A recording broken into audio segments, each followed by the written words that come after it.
Hello everyone, welcome back to the run academy. तो जैसे आप जानते हैं बेटा कि हमने क्लास 9th आईसीएससी केमिस्ट्री का जो चैप्टर नंबर 4 है जिसका नाम है atomic structure and chemical bonding, उसके पार्ट सी की थ्योरी हमने डिस्कस कर ली थी। हमने एक्सरसाइज 4C के जो क्वेश्चन आंसर थे वो डिस्कस करने शुरू कर दिए थे। एक पार्ट मैं ऑलरेडी अपलोड कर चुका हूँ और आज के लेक्चर के अंदर उसके बाकी के जो क्वेश्चन हैं उनको डिस्कस करने वाला हूँ। और हाँ, ऊपर जितने भी चैनल और जो पेजेस दिए गए हैं उनके जो लिंक्स है वो डिस्क्रिप्शन बॉक्स में डाल दिए हैं। तो बिना कोई टाइम वेस्ट किए चलिए शुरू करते हैं।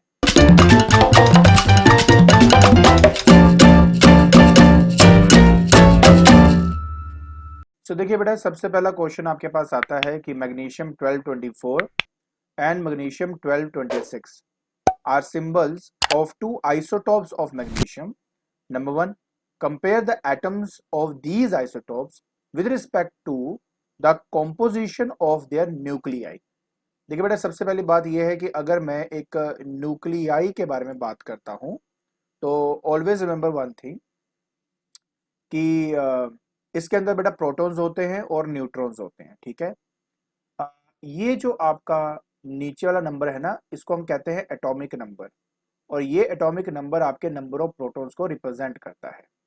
मतलब ये कि अगर मैं मैग्नीशियम 1224 और मैग्नीशियम 1226 का अगर मैं ब्यौरा दूं तो प्रोटॉन की बात करें दोनों में 12-12 ही हैं।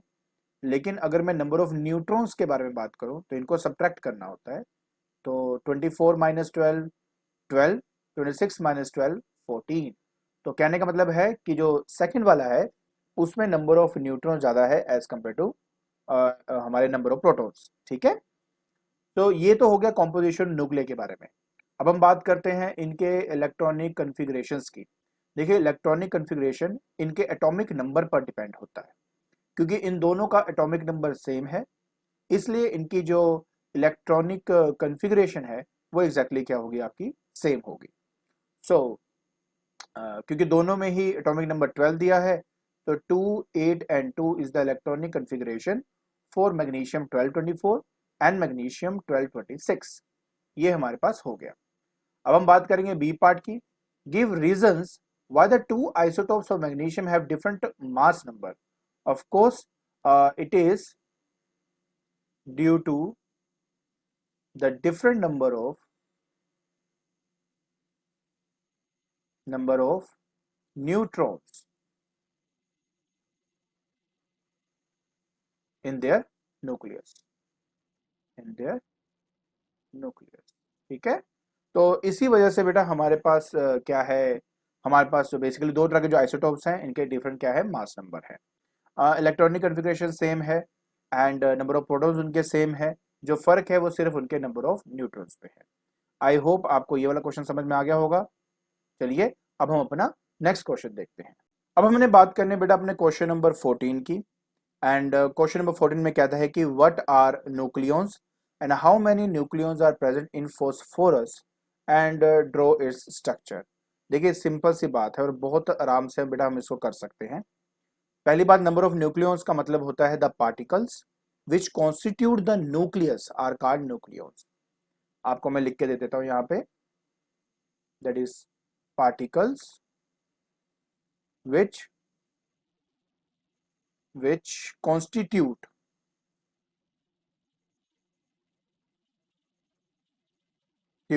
the nucleus are called that is nucleons। और इसके अंदर कौन कौन आते हैं, इसके अंदर प्रोटॉन भी आते हैं और न्यूट्रॉन्स भी आते हैं। ठीक है, इन दोनों को ही हम अपना न्यूक्लियन कहते हैं। इन दोनों के जो नंबर्स हैं बेटा इनको हम अपना क्या कहते हैं, न्यूक्लियॉन्स कहते हैं। So how many nucleons are present in phosphorus, draw its structure. सबसे पहले अगर मैं आपको फॉस्फोरस के बारे में बताऊं, फॉस्फोरस का ना जो एटॉमिक नंबर है बेटा वो 15 होता है और जो उसका मास नंबर है वो 31 होता है, 31।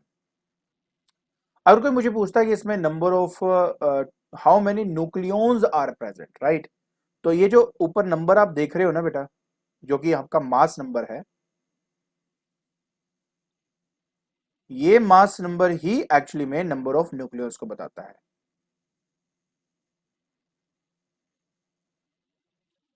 तो इसमें 31 क्या है, न्यूक्लियस है। फॉस्फोरस की अगर बात करता हूं, ड्रॉइड स्ट्रक्चर के बारे में अगर बात करते हैं तो ये जो है हमारा एटॉमिक नंबर, इससे इसका इलेक्ट्रॉनिक कॉन्फ़िगरेशन बनाया जाता है। इलेक्ट्रॉनिक कॉन्फ़िगरेशन की बात करूं तो यहां पे आएगा 2 8 एंड 5, मतलब इसमें मुझे 3 ऑर्बिट्स दिखाने होंगे एंड उन 3 ऑर्बिट्स में से आखिरी वाला जो ऑर्बिट है उसमें 5 इलेक्ट्रॉन्स मुझे शो करने हैं। मतलब सबसे पहले तो हमारे पास देखो सेंटर में आ जाएगा नंबर ऑफ प्रोटॉन्स, प्रोटॉन्स हमारे 15 है एंड न्यूट्रॉन हमारे 16 है। कितने, 16। दोनों को सब्ट्रैक्ट करें आपको वो मिल जाएगा। जो हमारा पहला ऑर्बिट है उसमें होंगे सिर्फ 2 इलेक्ट्रॉन्स, उसके बाद वाला जो हमारा ऑर्बिट है उसमें होंगे 8 इलेक्ट्रॉन्स। कितने होंगे, 8।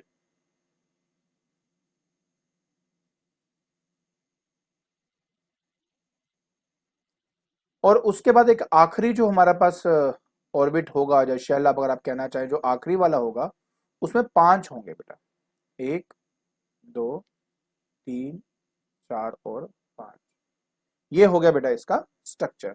आई होप आपको अच्छी तरह समझ में आ गया हो बेटा किस तरह से हमने इसको करना था। गुड। अब हम बात करते हैं अपने दैट इज नेक्स्ट क्वेश्चन की। अब अगर हम नेक्स्ट क्वेश्चन में हम देखें तो हमें दिखता है कि व्हाट आर आइसोटोप्स। ठीक है, आइसोटोप्स का बेसिकली बेटा मतलब क्या होता है, बहुत सिंपल सी बात है। हमने पढ़ा था बेटा कि आइसोटोप्स एटम्स हैं सेम एलिमेंट के। मैं आपको लिख भी देता हूं ताकि आपको इजी हो जाए। आइसोटोप्स तो लिखूंगा एटम्स ऑफ सेम एलिमेंट। ठीक है, same element have same atomic number, atomic number but different mass number, mass number. ठीक है जी, सेम एटॉमिक नंबर होता है बट डिफरेंट मास नंबर होता है। So which with reference to their fundamental particle do with reference to which the fundamental particle do the isotopes differ? Answer है the number of neutrons.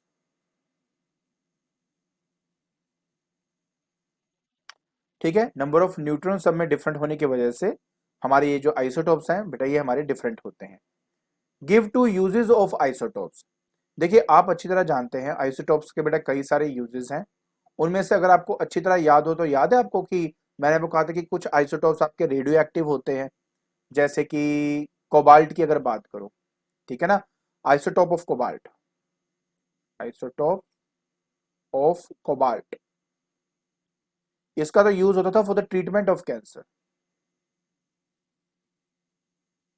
Of cancer. And उसी तरह uranium के बेटा मैंने आपको isotope के बारे में बताया था, दैट इज 92 टू 35। ये एक्चुअली न्यूक्लियर रिएक्टर के अंदर एज ए फ्यूल काम करता है। सो used as fuel in nuclear reactor.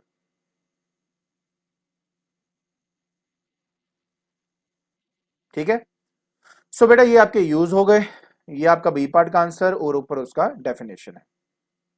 Next question की अगर बात करते हैं, कहते हैं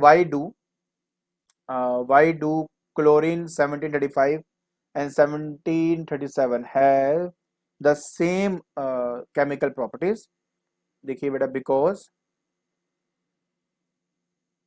they both have same number of electrons। Simple सी बात है। अगर आप देखें 17 नंबर और इसमें भी 17 है तो ये हमारा एटॉमिक नंबर होता है जो नंबर ऑफ इलेक्ट्रॉन्स को रिप्रेजेंट करता है। तो बेटा उन पर्टिकुलर एटम्स का जो केमिकल प्रॉपर्टीज है वो सेम होती है जिनमें सेम नंबर ऑफ इलेक्ट्रॉन्स हो, क्योंकि ये वही इलेक्ट्रॉन्स है जो टेक पार्ट करते हैं हमारे केमिकल रिएक्शंस के अंदर। So in what respect do these atom differ? पहली बात, they have different physical property.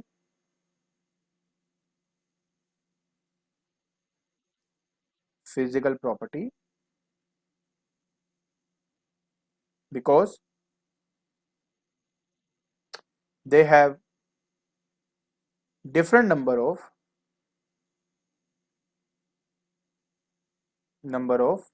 Neutron. मैंने आपको ऑलरेडी बताया था बेटा कि मास नंबर पे एक्चुअली ये सब बातें डिपेंड करती है। मास नंबर बेसिकली क्या है कि नंबर ऑफ न्यूट्रॉन डिफरेंट होने की वजह से दोनों के डिफरेंट है, इसलिए उनकी फिजिकल प्रॉपर्टी बेटा डिफरेंट होती है, लेकिन क्योंकि इनके जो नंबर ऑफ इलेक्ट्रॉन्स हैं वो सेम है, इसलिए उनकी केमिकल प्रॉपर्टी क्या रहती है, सेम रहती है। तो बहुत सिंपल क्वेश्चन का बहुत सिंपल आंसर। अब हमें बात करनी है बेटा क्वेश्चन नंबर 17 की। बहुत सिंपल क्वेश्चन है, कहता है explain the fractional atomic mass and what is the fractional mass of chlorine. बहुत ज्यादा सिंपल है। सबसे पहले आप भी अच्छी तरह जानते हो कि एटॉमिक मास जो है क्लोरीन के आइसोटॉप्स का, एक तो 35 है और एक 37 है, राइट। मतलब अभी हमने देखा था कि क्लोरीन जो है एक है 1735 और एक है क्लोरीन बेटा आपका 1737। अब ये जो बाय नेचर जो एग्जिस्ट करते हैं उनकी मतलब कुछ मतलब परसेंटेज वाइज ही एग्जिस्ट करते हैं दोनों के दोनों। अगर मैं बात करता हूँ 35 वाले की, तो 75% बेटा इसकी एग्जिस्टेंस है और सिर्फ 25% हमें ये वाला आइसोटोप एग्जिस्ट मिलता है। मतलब हमें ये वाला आइसोटोप सिर्फ 25% मिलता है, ये वाला आइसोटोप बेटा 75% हमें मिल जाता है। मतलब अगर मैं रेशियो वाइज भी इनको देखूं, अगर इनके रिलेटिव एटॉमिक मास जो है, एटॉमिक वेट है, मुझे वो फाइंड करना होता है और उसी को ही फ्रैक्शनल एटॉमिक मास कहा जाता है। तो अगर इनकी रेशियो देखो तो ये बन जाएगा 3:1। तो फ्रैक्शनल मास अगर मुझे कैलकुलेट करना है तो बहुत ज्यादा सिंपल तरीका है। आप क्या करेंगे, क्योंकि 3 पार्ट आपका 35 वाले का जो 35 आएगा और जो 1 पार्ट है वो आपका 37 वाला 37 आएगा, नीचे दोनों का सम, दैट इज 3+1। सोल्व करके देख लीजिए, आपका जो आंसर है वो 35.5 आ जाएगा। सो ये जो नंबर आपको यहां पे मिला है इसको रिलेटिव एटॉमिक मास भी कहते हैं या उसको एटॉमिक वेट भी कहा जाता है। ठीक है, वैसे तो एवरेज एटॉमिक वेट ज्यादा बेटर वर्ड रहेगा इसके लिए, एवरेज एटॉमिक वेट भी इसको हम कहते हैं। ठीक है, तो इस तरीके से बेटा हम इसको आसानी से फाइंड आउट कर सकते हैं। आई होप आपको अच्छी तरह समझ में आ गया होगा कि फ्रैक्शनल एटॉमिक मास क्या होता है। गुड। अब हम बात करते हैं कि what is meant by the atomic number of the element. यार मैंने आपको कितनी बार इसके बारे में बता दिया कि एटॉमिक नंबर हमें क्या बताता है। ये हमें बताता है कि कितने number of proton, atomic number है ना, कितने नंबर ऑफ प्रोटॉन या कितने नंबर इलेक्ट्रॉन प्रेजेंट है उस एटम के अंदर। तो मैं आपके लिए लिख देता हूं यहां पे, ठीक है, कि atomic number is the, it is the number of protons और the number of electrons present in an atom, in an atom. कितना सिंपल है देखो। अब कहता है compare the table given below. Okay, so बेटा इसमें देखिए क्या कहता है कि मुझे नंबर ऑफ प्रोटॉन बताइए, नंबर ऑफ इलेक्ट्रॉन बताइए। देखो सीधी सी बात है, ये जो नीचे वाला नंबर होता है ना, ये हमारा एटॉमिक नंबर है और यही मुझे नंबर ऑफ प्रोटॉन्स या नंबर ऑफ इलेक्ट्रॉन्स के बारे में बताता है। नंबर ऑफ न्यूट्रॉन्स को पता करने के लिए हम 35 में से 17 को माइनस करते हैं, तो इस तरीके से पता लगता है। माइनस करके देख लीजिए, आपके पास जो नंबर है वो 18 आ जाएगा। एटॉमिक नंबर इस 17 को कहते हैं और मास नंबर 35 है आपका। उस तरह नीचे भी आपका 17 है, 37 हो जाएगा। ये 17 है, ये 17 है, इन दोनों को माइनस कर लीजिए, 20 आपका आंसर आ जाएगा। तो इस तरीके से बेटा इसको कंप्लीट करना था। बहुत ज्यादा सिंपल है, स्टेप बाय स्टेप बातों को समझो, ऑटोमेटिकली आप हर क्वेश्चन का आंसर अपने आप ही दे पाओगे, कोई बड़ी चीज नहीं है ये। फिर कहता है electronic configuration chlorine atom and chloride ion का बताओ। बहुत ज्यादा सिंपल है आपका। सबसे पहली बात समझो कि क्लोरीन जो है उसका एटॉमिक नंबर 7 है, तो उसका कॉन्फ़िगरेशन हो जाएगा 2, 8 एंड 7। क्लोराइड आयन कब बनता है? क्लोराइड आयन तब बनता है जब उसमें से एक इलेक्ट्रॉन को ऐड किया जाए और उसमें -1 आ जाता है। तो मतलब क्लोराइड आयन का अगर मैं बनाऊंगा तो आ जाएगा 2, 8 एंड 8। हर एक एटम चाहता है कि उसकी एक स्टेबल कॉन्फ़िगरेशन हो, और स्टेबल कॉन्फ़िगरेशन का मतलब होता है कि उसके आउटर मोस्ट शेल में 8 इलेक्ट्रॉन्स हो। अगर एक ही शेल है तो 2, अगर एक से ज्यादा है तो 8 इलेक्ट्रॉन्स होने चाहिए आउटर मोस्ट शेल के अंदर। उस चक्कर में या तो वो इलेक्ट्रॉन को मतलब गेन करता है, चाहे लूज करता है, चाहे शेयर करता है, चाहता यही है कि उसके आउटर मोस्ट शेल में 8 इलेक्ट्रॉन्स होने चाहिए। बस उसी के बेसिस पे बेटा हमने ये किया हुआ। बाकी डिटेल इनके बारे में बहुत अच्छे से मैं बता चुका हूं कि सब क्या होता है। ठीक है। नेक्स्ट बेटा हमने करना है that is the question number 19। बहुत ही सिंपल क्वेश्चन है। अगर देखिए यहाँ पे दिया हुआ है कि the element which does not contain any neutron in its nucleus. बहुत सिंपल आंसर है, हमने बहुत बार पढ़ा है इसके बारे में। नाम है हाइड्रोजन। हाइड्रोजन में एक आइसोटोप है ना आपका, प्रोटियम याद होगा आपको, 1H1। सब्ट्रैक्ट कर देख लो, आंसर 0 आ जाएगा। तो इस वजह से ये इसका आंसर बनेगा। नेक्स्ट आता है बेटा an element have valency 0। An element having valency 0 में कुछ भी आंसर हो सकता है जो कि नोबल गैस कॉन्फ़िगरेशन में है, जैसे कि हीलियम, नियोन, आर्गन, ये जितने भी हैं बेटा ये वो सब एलिमेंट्स हैं जिनकी वैलेंसी 0 होती है। तो यहां के लिए मैं हीलियम लिख देता हूं। आप नोबल गैस कॉन्फ़िगरेशन में से या इनर्ट गैसेस में से कोई भी आप नाम दे दोगे, बात चल जाए, बन जाएगी। Metal with valency 2। Metal with valency 2 उसकी होगी जिसके आउटरमोस्ट शेल में 2 इलेक्ट्रॉन्स हों। सबसे बड़ी एग्जांपल मैग्नीशियम है, ठीक है, मैग्नीशियम, ये इसका आंसर है। इसका एक्चुअली ना नंबर 12 होता है बेटा। तो नंबर 12 होने की वजह से जेड की वैल्यू 12 होती है। क्या होती है? जेड की वैल्यू 12 होती है। तो 282 कॉन्फ़िगरेशन होती है, आउटरमोस्ट शेल में 2 इलेक्ट्रॉन्स होते हैं, तो इसलिए ये इसका सबसे बढ़िया आंसर है। अच्छा, 2 atoms having the same number of protons and electrons but different number of neutrons, ठीक है। 2 एटम बताइए जिसमें सेम नंबर ऑफ प्रोटॉन हो, सेम नंबर इलेक्ट्रॉन हो, but different number of neutrons हो। बट अच्छे एग्जांपल्स हमारे पास, जैसे कि अगर मैं मान लीजिए हाइड्रोजन का एग्जांपल ले लेता हूँ। हाइड्रोजन में अगर बात करें तो सेम नंबर ऑफ इलेक्ट्रॉन्स हैं, सेम नंबर ऑफ प्रोटॉन्स हैं, लेकिन अगर मैं बात करता हूँ नंबर ऑफ न्यूट्रॉन्स की तो वो डिफरेंट है, इसमें तो 0 ही है।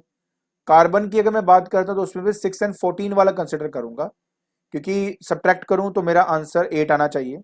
वैसे number of electron, number of proton ठीक है, बट यहाँ पर 14 नंबर होने की वजह से नंबर ऑफ न्यूट्रॉन्स इसमें डिफरेंट हो जाते हैं। तो hydrogen and carbon is the answer for this. The closest shell to the nucleus of an atom, K shell, KLMN, याद है ना? तो के शेल इसका जो है बिल्कुल सही आंसर है।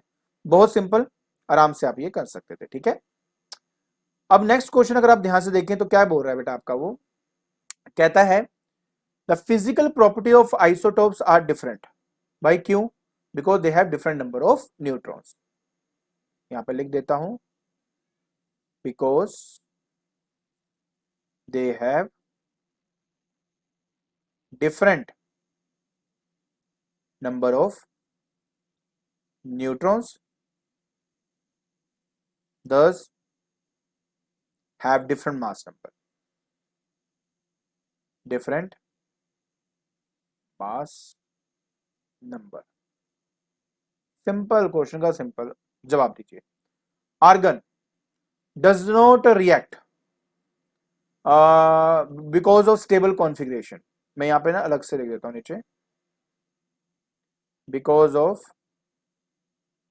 स्टेबल कॉन्फ़िगरेशन,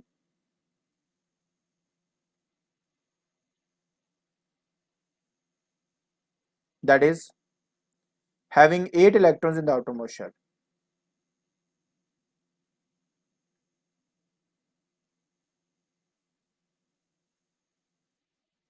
लीजिए, डन। सी पार्ट की बात कर लेते हैं। Actual atomic mass is greater than the mass number. हाँ देखो, ये बात बिल्कुल सही है।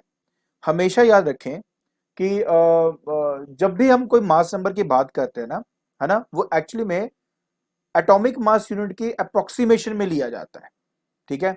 तो मैं यहाँ पे लिख देता हूं मैं, that is the mass number is a whole number approximation of atomic mass. Mass number is the whole number approximation of what? Atomic mass unit, जिसको AMU भी बोलते हैं, एटॉमिक मास यूनिट। आपको एक बार बता देता हूं बेटा, वैसे एक बात ये बता देता हूं कि जो मास ऑफ न्यूट्रॉन होता है ना, वो ज्यादा होता है as compare to mass of proton. Slightly ज्यादा होता है बट ज्यादा तो होता है मास ऑफ प्रोटॉन, ठीक है। तो अप्रोक्सीमेट मास होता है एटॉमिक मास यूनिट के अंदर, इसलिए बेटा ये लिया जाता है। नेक्स्ट है do not differ in the chemical reaction. क्यों? क्योंकि भाई having the same number of electrons, right, same electronic configuration, because of same electronic configuration.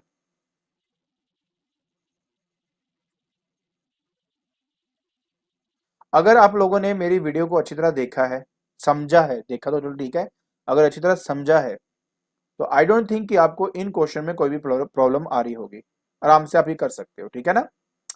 चलिए अब हम बात करते हैं बेटा अपने 21 नंबर ऑफ 21 जो है क्वेश्चन उसकी बात करते हैं। बहुत सिंपल है।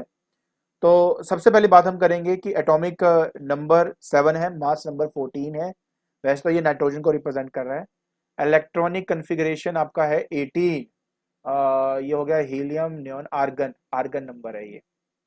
फिर कहता है इलेक्ट्रॉन 13 है, न्यूट्रॉन आपके 14 है। 13 नंबर तो एल्यूमिनियम को रिप्रेजेंट करता है ये। हाँ। प्रोटॉन 18 है, न्यूट्रॉन 22 है। फिर से वो आर्गन वाली बात बन रही है क्योंकि इसका जेड वही बन रहा है, आर्गन वाली बात बन रही है। सो इलेक्ट्रॉनिक कन्फिग्रेशन 2881, ये है आपका 19 नंबर, ये पोटेशियम को रिप्रेजेंट करता है। 18 19 है ना, हाँ यस। चलिए क्वेश्चन की बात करते हैं, जो क्वेश्चन दिया हम उसके ऊपर चलते हैं। बेटा क्या बोला हुआ है, पहले कहता था वैलेंसी ऑफ ईच एलिमेंट, हर एक एलिमेंट की वैलेंसी देखनी है। सो तरीका क्या है, तरीका ये है कि अगर आउटर मोस्ट शेल का इलेक्ट्रॉन, बेसिकली यार देखो, अगर 1 2 3 अगर आउटर मोस्ट शेल में 1 2 या 3 इलेक्ट्रॉन है तो वही उसकी वैलेंसी होती है। अगर तो है 4 5 6 एंड 7 तो उसको 8 में से माइनस करना पड़ता है, वो उसकी वैलेंसी हो जाती है। तो जैसे कि अगर इसमें 7 की बात करूँ तो इलेक्ट्रॉनिक कन्फिग्रेशन हो जाएगा 2 एंड 5। तो 8 माइनस 5 करूंगा तो आंसर आ जाएगा 3। तो 3 जो है बेटा इसकी वैलेंसी हो जाएगी ए की। इसकी तो जीरो वैलेंसी है, 8 है, 8 माइनस 8 कर दो तो जीरो आ जाएगा। अच्छा ये 13 नंबर है, 13 नंबर का होता है 2 8 और 3। अब ये 3 आ गया ना, तो 3 ही इसकी वैलेंसी है। 1 2 3 के लिए जो लास्ट होता है वही, जो नंबर दिखता है वही उसका वैलेंसी होती है। 4 5 6 7 के लिए 8 में से माइनस करना होता है। इसमें अगर 18 की बात करूं तो फिर से वही बेटा सेम इलेक्ट्रॉनिक कन्फिग्रेशन बनेगा, तो मतलब जीरो इसकी वैलेंसी है। इसकी बात करूं ऑटोमोबाइल में एक इलेक्ट्रॉन है ना, तो इसकी वैलेंसी 1 हो जाएगी, 1 इज द वैलेंसी। कहता है which one is the metal, देखो बेटा मेटल वो जो इलेक्ट्रॉन्स को दे दे। तो सबसे बेस्ट एग्जांपल है इसका, एक तो ई और दूसरा है सी। ई और सी दोनों के दोनों, क्योंकि जो सी वाला है वो 3 इलेक्ट्रॉन्स को देके अपने आउटर मोस्ट शेल में 8 इलेक्ट्रॉन्स बना सकता है, और जो ई वाला है वो एक इलेक्ट्रॉन को देकर अपने आउटर मोस्ट शेल में 8 इलेक्ट्रॉन्स को रख सकता है, जिसकी वजह से हम ये कहेंगे which is a non metal. Non metal वो जो इलेक्ट्रॉन को लेकर आउटर मोस्ट शेल में 8 इलेक्ट्रॉन्स कंप्लीट करे। तो ए वाला सबसे बेस्ट एग्जांपल है, क्योंकि ए वाला क्या कर सकता है, अपने आउटर मोस्ट शेल में 3 इलेक्ट्रॉन्स को लेकर 8 इलेक्ट्रॉन्स बना सकता है और वो स्टेबल कॉन्फ़िगरेशन पा सकता है। So which is an inert gas, वही जिसके आउटर मोस्ट शेल में 8 इलेक्ट्रॉन्स हो, वैलेंसी 0 हो। तो B and D is the right answer. कौन सा, B and D is the right answer. I hope आपको ये वाला क्वेश्चन अच्छी तरह समझ में आ गया होगा। गाइस हर एक क्वेश्चन को अच्छे से समझो, बहुत इजी क्वेश्चंस हैं। बेसिक बात ये यार देखो, आप लोगों ने ना ज्यादा शोशेबाजी में नहीं, ज्यादा रट्टेबाजी में नहीं आना, प्लीज मेरी बात समझो ध्यान से। हर बातों को ना समझा करो, चाहे वो फिजिक्स है, चाहे वो आपकी केमिस्ट्री है, चाहे मैथमेटिक्स है। इन सब में अगर आप चीजें समझोगे ना तो हर एक क्वेश्चन का आंसर आराम से दे पाते हो। समझोगे नहीं, जबरदस्ती याद करने की कोशिश कर रहे हो, आपको कुछ नहीं आने वाला। मैं बता रहा हूँ, क्योंकि अभी अभी याद कर लोगे फिर भूल जाएगा, फिर फायदा क्या। हम जो पढ़ाई करते हैं नॉलेज के लिए करते हैं, right. We actually work for the knowledge. Marks तो आ ही जाएंगे, डोंट वरी, मार्क्स आ जाएंगे आपके। अब हमने बात करनी बेटा क्वेश्चन नंबर 22 की। अगर आप देख सकते हैं तो आपके पास दिख रहा होगा है कि एमसीक्यूज हैं बेटा आपके ये, ठीक है। और आसानी से बेटा इसके सारे आंसर बहुत सिंपल हैं। देखो सबसे पहले अगर मैं बात करता हूँ, रदरफोर्ड अल्फा रे स्कैटरिंग एक्सपेरिमेंट क्या डिस्कवर करने में यूज हुआ था, बताइए। ये हमारा एटॉमिक जो न्यूक्लियस था उसको पता करने में हेल्प हुआ था। तो सी इसका राइट आंसर है। कहता है number of valence electron in oxygen two negative. बड़े ध्यान से समझना, वैलेंस इलेक्ट्रॉन्स कितने हैं ऑक्सीजन टू नेगेटिव में, टू नेगेटिव में वैलेंस इलेक्ट्रॉन्स कितने हैं। वैलेंस इलेक्ट्रॉन्स यार वो होते हैं जो आउटर मोस्ट शेल में इलेक्ट्रॉन्स है, तो इसमें 8 इसका सही आंसर होगा। देखिए अगर तो ऑक्सीजन अकेला होता तो 6 आंसर होता। टू नेगेटिव का मतलब है कि इसने 2 इलेक्ट्रॉन्स लेकर अपने आउटर मोस्ट शेल में 8 इलेक्ट्रॉन्स बना लिए हैं, इसलिए इसका आंसर बेटा यहाँ पे 8 आएगा, ठीक है।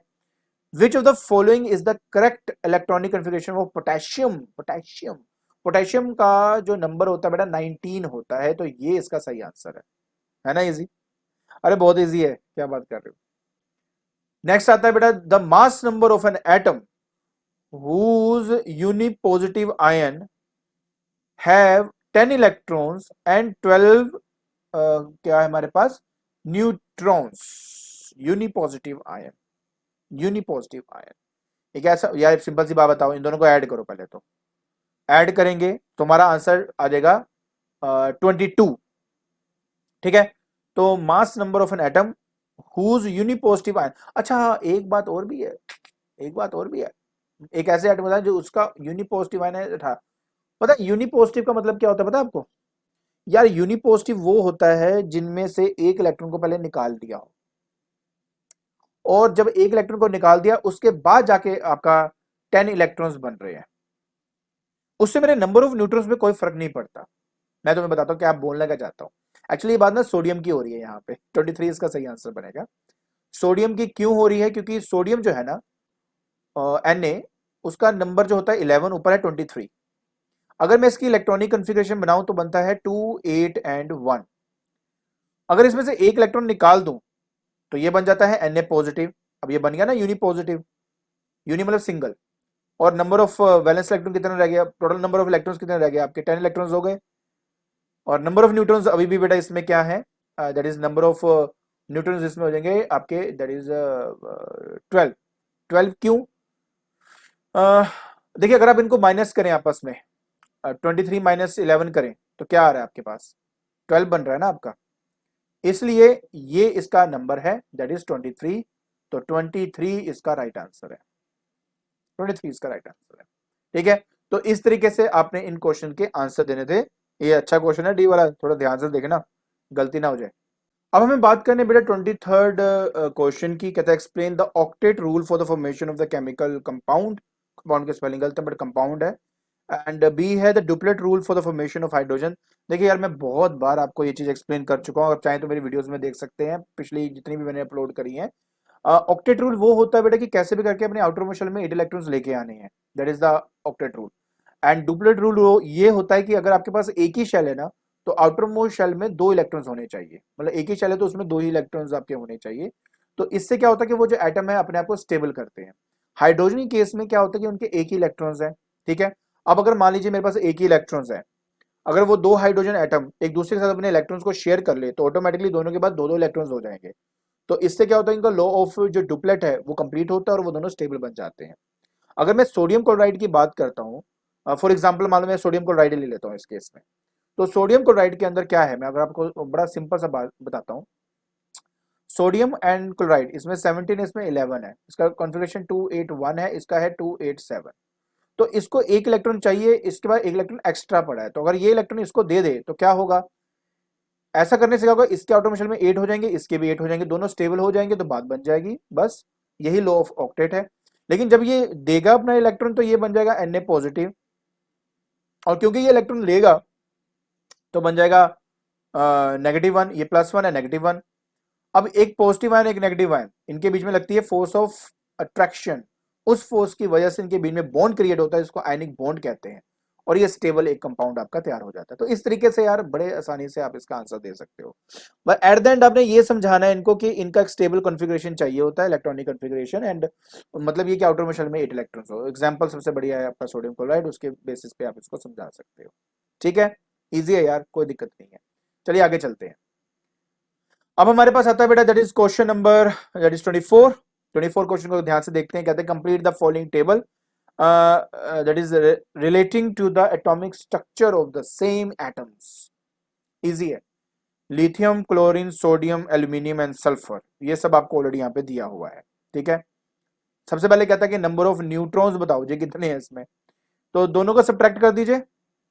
अगर आप नंबर ऑफ न्यूट्रॉन्स की बात करें ना, मास नंबर है, एटॉमिक नंबर है मेरे पास। ठीक है, तो एटॉमिक नंबर मतलब Z होता है। नंबर ऑफ इलेक्ट्रॉन्स तो यार इसमें 3 होंगे, एंड नंबर ऑफ प्रोटॉन्स भी 3 हो गए, दोनों को सब्ट्रैक्ट कर तो आंसर 3 आ जाएगा, तो ये इसका सही आंसर है बेटा, नंबर ऑफ न्यूट्रॉन्स इसमें 3 है। क्लोरीन की बात करें तो मास नंबर तब बनता है जब आपके number of protons 17, number of electron भी 17, प्रोटॉन भी 17, और इन दोनों का सम दैट इज 37, ये इसका मास नंबर होगा, ये आपका मास नंबर है। सोडियम, सोडियम का तो मुझे वैसे भी याद है यार। Number of proton and number of electron same होते हैं, 11 आ गया। इन दोनों का सम कर दो 23 नंबर इसका ये हो जाएगा। और atomic number number of proton number of electrons के बराबर होता है, तो 11 नंबर इसका आ जाएगा। यार बड़ा इजी है यार। आराम से हो जाता है। नंबर ऑफ प्रोटॉन 13 है, तो नंबर ऑफ इलेक्ट्रॉन भी 13 हो जाएंगे आपके। नंबर ऑफ मास नंबर अगर आपको दिया हुआ है 27, उसमें से 13 को माइनस कर दो, तो 14 नंबर जो आएगा वो आपका इसका आंसर हो जाएगा। और ये तो आपको फिर से नंबर ऑफ प्रोटॉन्स है, नंबर ऑफ न्यूट्रॉन्स है, तो ये आंसर आ जाएगा। सल्फर में 32 है, ये 16 है नंबर। इन दोनों को सब्ट्रैक्ट कर दो यार, आपको नंबर ऑफ प्रोटॉन्स पता लग जाएंगे, राइट। सब्ट्रैक्ट करेंगे तो 16 आएगा, वही नंबर ऑफ इलेक्ट्रॉन्स है, वही आपका एटॉमिक नंबर है। That's it, done. तो इसके साथ आपकी एक्सरसाइज 4C के जो क्वेश्चन आंसर है बेटा वो खत्म हो जाते हैं, ठीक है। आई होप आपको ये जो क्वेश्चन है उनके आंसर समझ में आगे होंगे, ठीक है। तो आज के लेक्चर के अंदर हमने एक्सरसाइज 4C के जो बाकी क्वेश्चन आंसर थे वो डिस्कस कर लिया है। Do not worry, next lecture के अंदर मैं जो इसका पार्ट डी है ना, वो सारी के सारी एक ही थ्योरी में खत्म कर दूंगा एंड वन शॉट लगाऊंगा और वो खत्म कर दूंगा। डोंट वरी, मैं जितनी जल्दी हो सकता है बेटा आपका सिलेबस कवर करने की कोशिश कर रहा हूँ मैं, बट क्या करूँ, काम ही बहुत ज्यादा है, तो टाइम कभी कभार कम मिल पाता है इसको करने के लिए। बट जब मिलता है मैं चाहता हूँ कि अच्छी वीडियो बने, जल्दबाजी में गलत ना वीडियो बन जाए, मतलब समझ ही ना आए उस वीडियो में, तो क्या फायदा क्या है उसका, right. So I am trying my level best to complete your syllabus in proper time and अच्छा ही होगा, डोंट वरी। और हाँ, अगर आपको मेरी वीडियो पसंद आ रही है तो please like it, share it and subscribe it. आज के लिए बस इतना ही। Thank you so much.